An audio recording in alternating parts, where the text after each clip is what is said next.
I have trouble understanding why you're feeling like this, Yuna. I never had a hometown, nor was I born from biological parents. I suspect I was created so as to experience as little emotion as possible. What? But hearing you last night, I experienced a strange feeling in my chest. Then, Instructor Rin asked if I was okay leaving you here alone, and that is the reason I am still here. Allie. Unlike you two, I don't have a good reason for staying behind. I know what I should do. Regardless of what's going on, I just need to grit my teeth and keep moving. I know that, but my reason is just my own selfishness.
Ah, nothing lights a fire in my breast quite like courage in the face of insurmountable odds.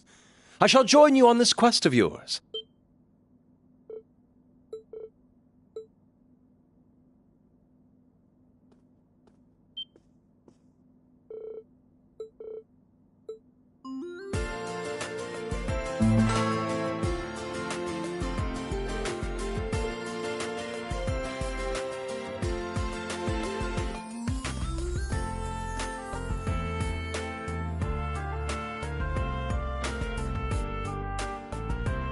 It is a pleasure to see you once more, my dear Tio.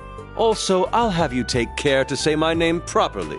I am the drifting poet and seeker of love, Olivier. It wouldn't do for passer-by to mistake me for the famed debaucherous Prince of Erebonia. Now would it?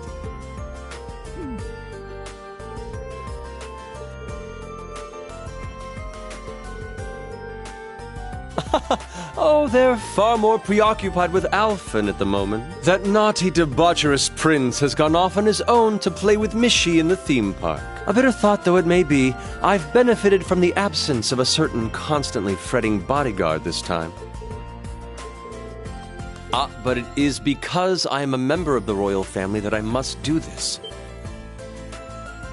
You see, my position prevents me from speaking out on behalf of Crossbell. Thus, I've no other choice but to turn to action this day. Otherwise, I would not be able to face the people of Crossbell I have come to know and love.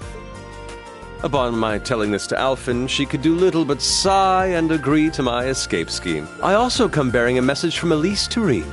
She wishes you well and says to stay safe. Thank you, Prince Olivert.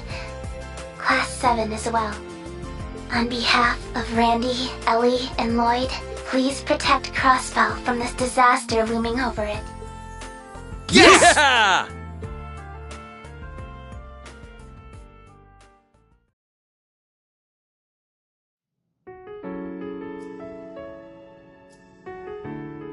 A year and a half ago, the Empire took over Crossbell without any bloodshed.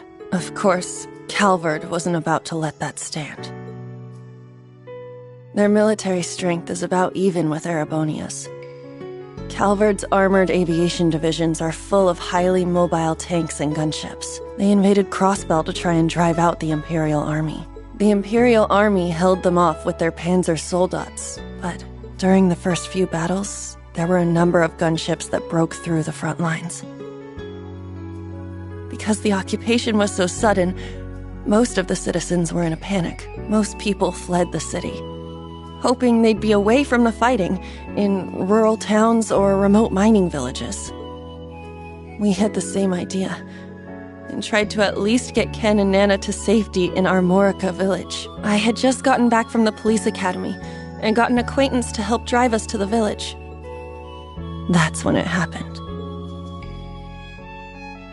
On the way there, we encountered a Calbardian gunship.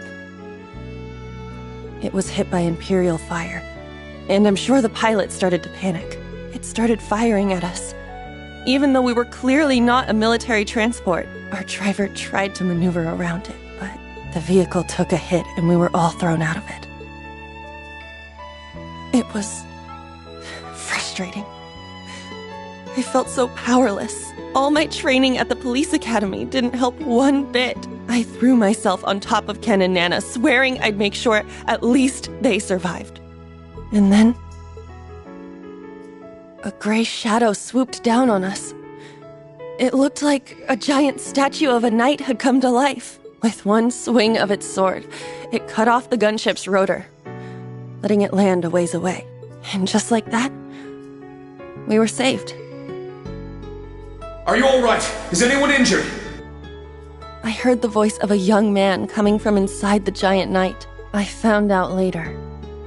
That was the first official mission of the man now known as the Ashen Chevalier.